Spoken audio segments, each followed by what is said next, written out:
Merci Monsieur le Président, Mesdames les ministres, Monsieur le rapporteur, mes chers collègues. La semaine dernière, nous échangions en commission concernant la mission sport, jeunesse et vie associative.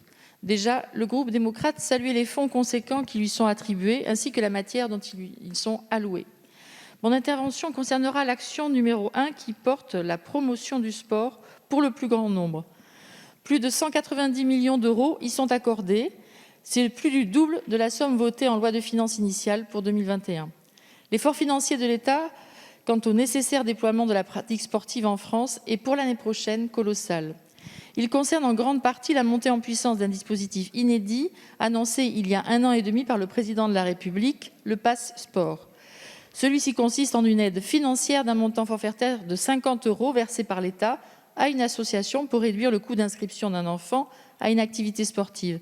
C'est un soutien crucial, à la fois pour les familles et pour les associations sportives, très attendu dans le contexte de crise sanitaire que nous connaissons et qui les a tant touchés.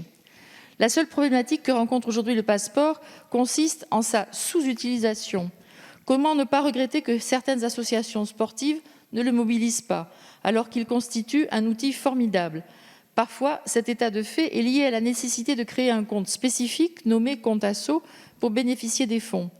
Certaines fédérations rapportent en effet que pour les associations anciennes et de petite taille, l'inscription sur cette plateforme peut s'avérer difficile. Cela représente, nous en conviendrons tous, un gâchis que l'on ne peut que déplorer, notamment pour les territoires ruraux, dont celui dont je suis issue, qui compte de nombreuses associations de petite taille. Madame la ministre, je sais l'attachement que vous avez à la pratique sportive étendue sur tous les territoires. Ainsi, comptez-vous l'année prochaine faciliter l'accès à ce passeport partout, en métropole, en outre-mer, en zone urbaine et surtout en zone rurale? Je vous remercie. Merci. Madame la ministre, vous avez... Oui, vous avez... Vous pouvez... Oui. Alors, ils peuvent retirer le masque.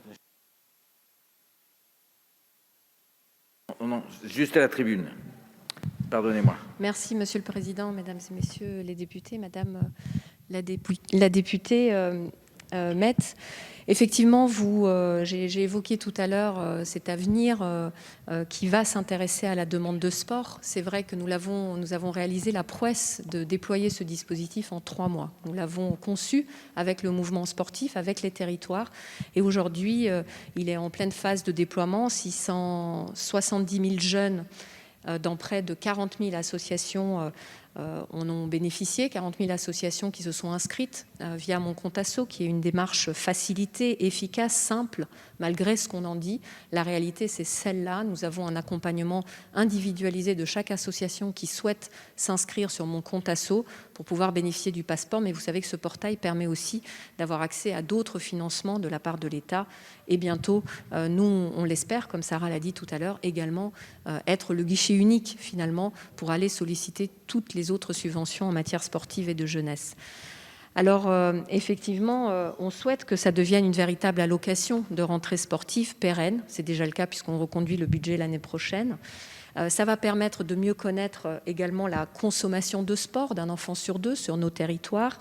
Et évidemment, au-delà du fait que cette mesure sociale a vocation à lutter contre toute forme d'inégalité, vous pouvez compter sur moi pour progressivement élargir l'éligibilité de ce dispositif à d'autres structures et évidemment aussi à d'autres publics.